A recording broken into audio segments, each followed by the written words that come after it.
10% মুনাফায় 3000 টাকা এবং 8% মুনাফায় 2000 টাকা বিনিয়োগ করলে মোট মূলধনের উপর গড়ে শতকরা কত হারে মুনাফা পাওয়া যাবে? অর্থাৎ আমি 10% মুনাফায় 3000 টাকা এবং 8% মুনাফায় 2000 টাকা বিনিয়োগ করছি। তাহলে সমাধান, তাহলে লিখব 10% হারে, তাহলে 100 টাকায় 1 বছরে মুনাফা হবে 10 টাকা। 1 টাকায় 1 বছরে মুনাফা হবে 10 ভাগ 100 টাকা। যেহেতু বলছে 3000 টাকা বিনিয়োগ করছে, তাহলে 3000 টাকায় 1 বছরে মুনাফা হবে 10 গুণন 3000 ভাগ হবে 100। 3 30টা দিয়ে 10টা গুণ করলে 300 টাকা। আবার 8% মুনাফায়, তাহলে লিখব 8% হারে 100 টাকায় 1 বছরে মুনাফা হবে 8 টাকা। 1 টাকায় 1 বছরে মুনাফা হবে 8 ভাগ 100 এবং এখানে 2000 টাকা বিনিয়োগ করছে, তাহলে 2000 টাকায় 1 বছরে মুনাফা হবে 8 গুণন 2000 ভাগ হবে 100। 8 দুগুণে 16 আর 1 শূন্য, 160 টাকা। বলছে মোট মূলধনের উপর শতকরা কত হারে মুনাফা পাওয়া যাবে? মোট মূলধন, তার মানে একবার ইনভেস্ট করছে 3000 টাকা, আরেকবার ইনভেস্ট করছে 2000 টাকা, তাহলে মোট মূলধন হলো 5000। 3000 যোগ 2000 বা 5000 টাকায় 1 বছরে মুনাফা। 3000 টাকায় মুনাফা পাইছিলাম 300 টাকা আর 2000 টাকায় মুনাফা পাইছি 160 টাকা বা 460 টাকা। তাহলে 1 টাকায় 1 বছরে মুনাফা কম হবে 460 ভাগ হবে 5000 টাকা। বলছে শতকরা, তার মানে 100 টাকায় 1 বছরে মুনাফা 460 গুণন 100 ভাগ হবে 5000। এই শূন্য এই শূন্য এই শূন্য এই শূন্য কাটা, এই শূন্য এই শূন্য কাটা, 5 নং 45, 5 দুগুণে 10, অ্যান্সার হবে 9.2 টাকা।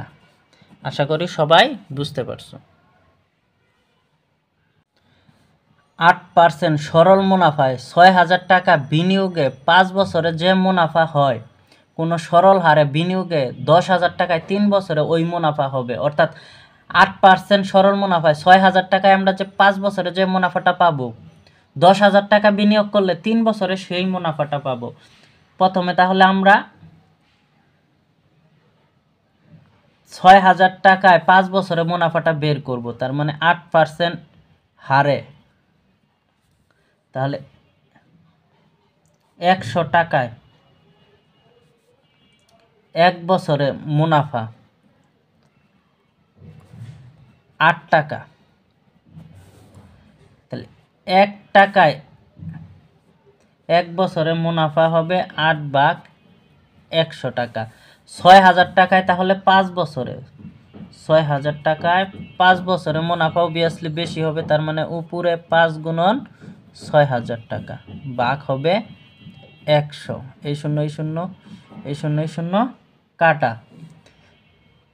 5 8 40 আর 60 গুণন করলে 4 6 24, তার মানে 2400 টাকা। অর্থাৎ 6000 টাকায় 5 বছরে মুনাফা হলো 2400 টাকা।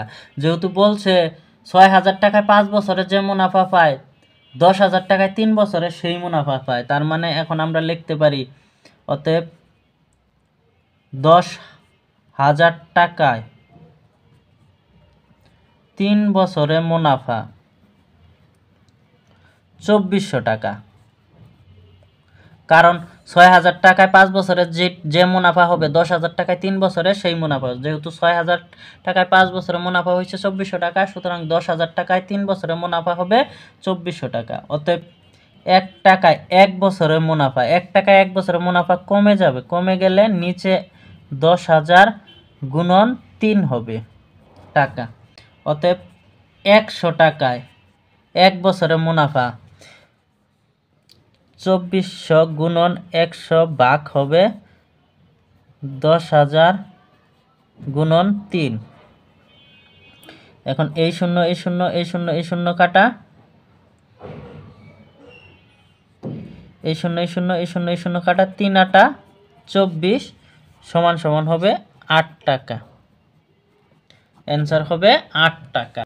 তাহলে 100 টাকায় 1 বছরের মুনাফা হবে 8 টাকা। 10% হারে 400 টাকায় 5 বছরের সুদ আসল কত? সমাধান। 10% হারে, তাহলে লিখব 10% হারে 100 টাকায় 1 বছরের সুদ 10 টাকা। 1 টাকায় 1 বছরের সুদ 10 ভাগ 100 টাকা। এখন বলছে 400 টাকায় 5 বছরের সুদ। 400 টাকায় 5 বছরের সুদ অবভিয়াসলি বেশি হবে, সুতরাং 400 আর 5 উপরে গুণ হবে, ভাগ হলো 100। এই শূন্য এই শূন্য এই শূন্য এই শূন্য কাটা, 4 5 20 আর 10, তার মানে 200 টাকা।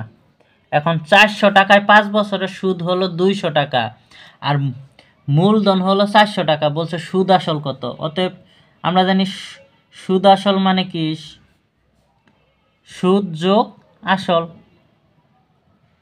সেক্ষেত্রে আমাদের সুদ হলো 200 টাকা, আসল হলো 400 টাকা, সমান সমান 600 টাকা। আশা করি বুঝতে পেরেছ। বার্ষিক 6% সরল সুদে 5 বছরের পর কোনো টাকার সুদ 900 টাকা হলে আসল কত? আমাদের এখন বের করতে হবে আসল। সুতরাং 6% হারে বলছে, তার মানে 6% হারে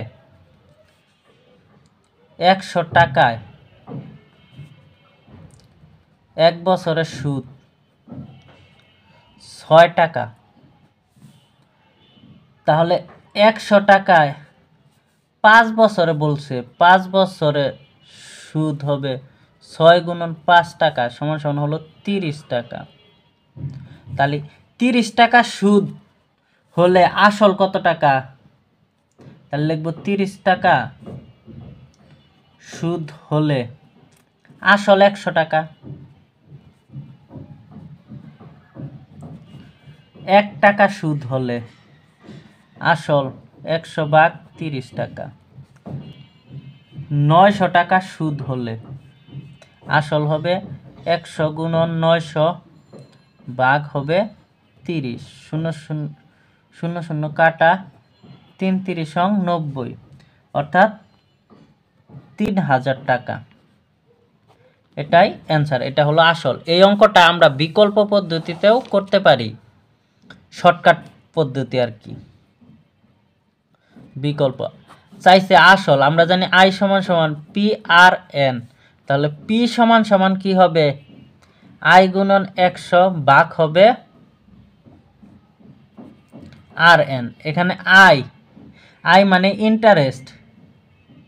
এখন এখানে সুদ দেওয়া আছে 900 টাকা গুণন 100 ভাগ আর মানে রেট 6, তার মানে 6 গুণন বছর হলো 5।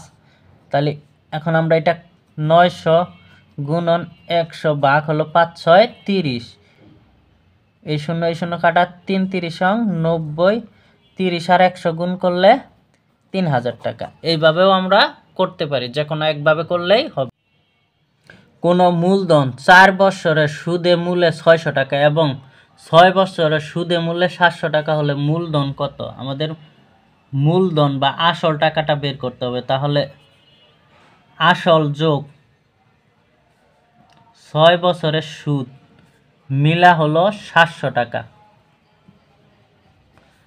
আসল যোগ 4 বছরের সুদ